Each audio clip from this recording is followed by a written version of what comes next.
Once again, welcome to theScore, to our 2017 annual general meeting.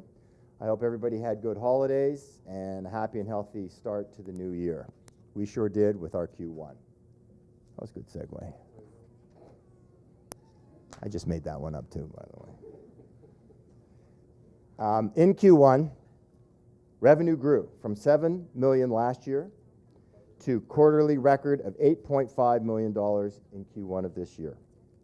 Combined with reduced expenses, this led to the best ever quarter for our bottom line, with our EBITDA loss narrowing nearly $2 million from $2.3 million in Q1 of last year to approximately $400,000 in the current period.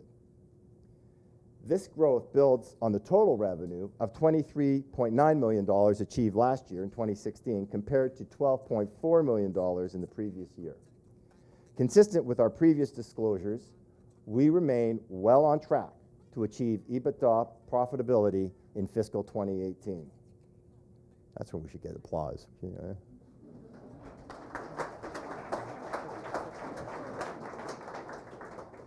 Thank you. Thank you. See, I liven it up a little bit. Underlining this revenue growth was the work of our direct sales team in Canada and in the US.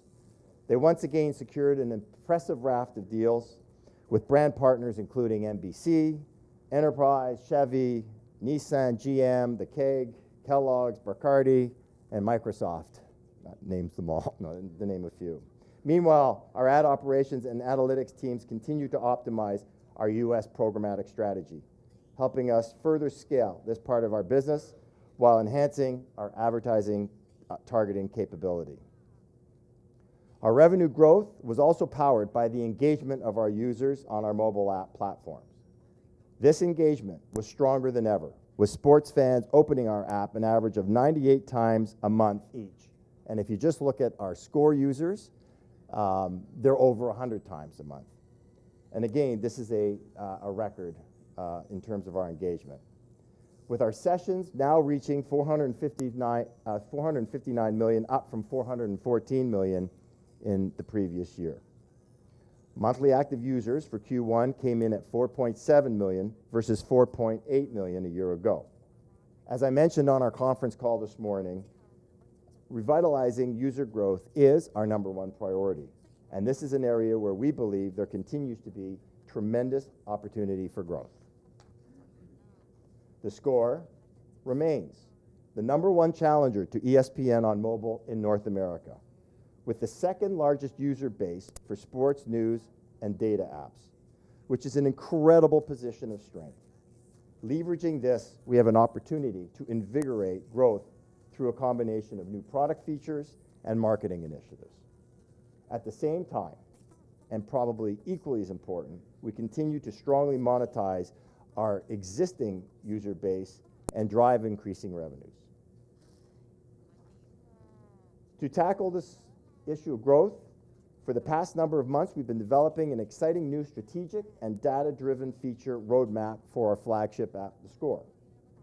We've looked hard at how to improve our offering without losing the elements that we know users already love based on direct feedback, as well as we see from the analytics that we collect.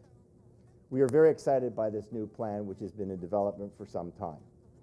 Naturally, we have to keep the specifics of these plans largely under wraps until they're ready to go. However, we can let you know that we're looking at broadening and deepening our news and event-based coverage, strengthening our community of users, and better presenting and surfacing the vast amount of amazing original content produced by our editorial and social content teams. Combined with strategic marketing efforts to raise awareness of our offering in the US predominantly, we're excited to roll out some of these features within the next few quarters. While continued development of the theScore app is our priority and main focus over the next few quarters, we also continue to explore opportunities off-platform in areas that we also believe have high potential for growth, like with respect to bots and esports. And I'll now turn the presentation over to Benji to bring you up to speed on what we've been doing on these fronts. Thank you.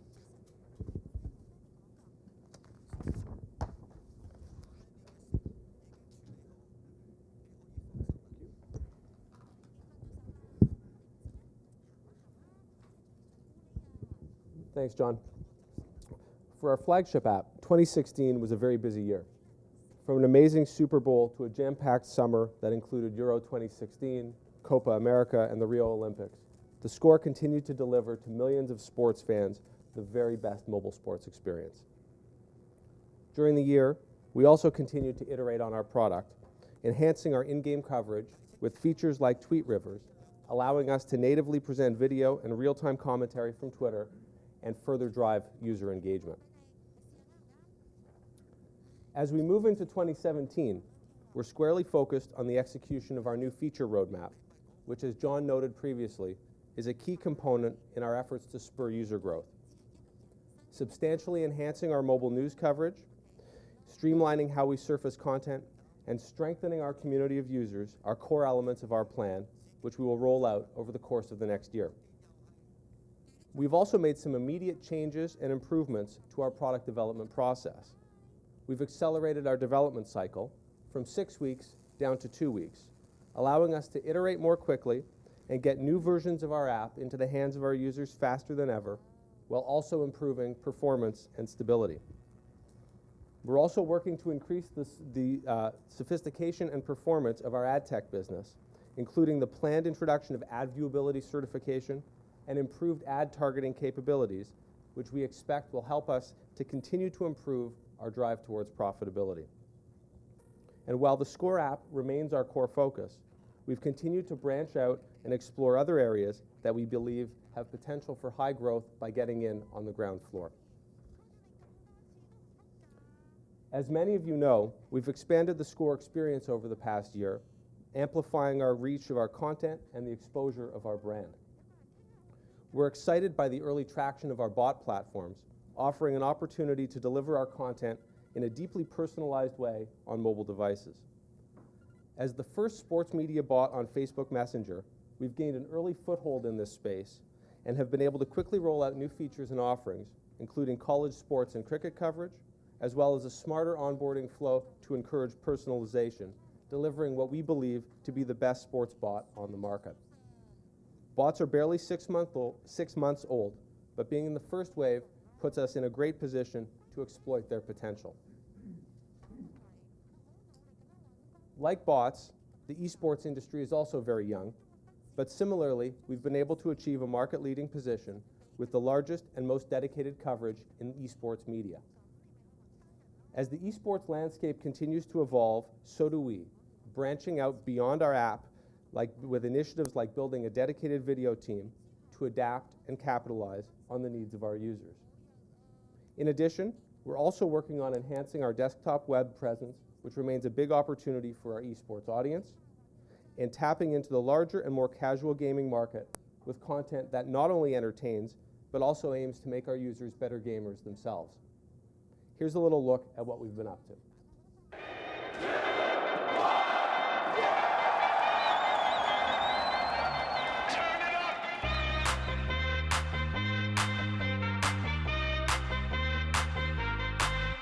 Somebody save your soul, 'cause you've been sinning in the city. I know too many troubles, all these lovers got you losing control. Peak on envious side.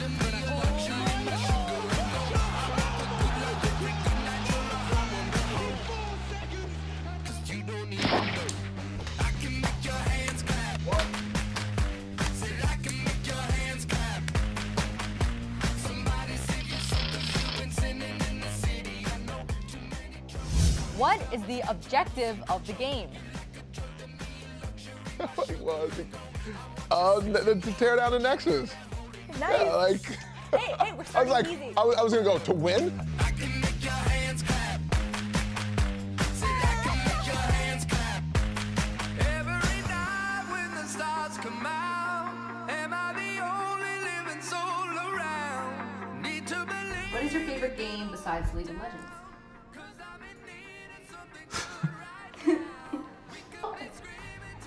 You know, this question was so funny. You're crying. You're actually. Keep rolling, keep rolling. I can make your hands clap.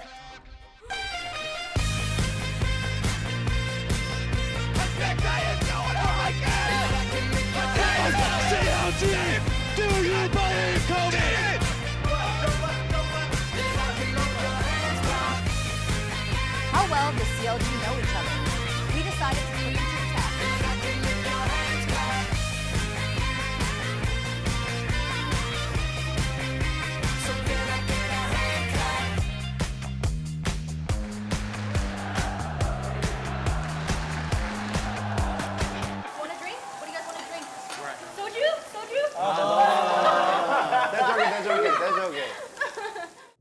Finally, we continue to test our fantasy sports game, Squad Up, in a live environment. Only a few months in, we're pleased with the initial reaction from our users as we look to offer a totally new and entirely more accessible way to play daily fantasy sports. Since launching over the summer, we've significantly enhanced our offering with support for contests across the 4 major leagues. We've also added a number of social features and have tested a wide variety of ad formats and placements. Our focus now is on further developing gameplay features and testing tactics to scale our user base. And with that, I'll turn things over to Tom to review our financials.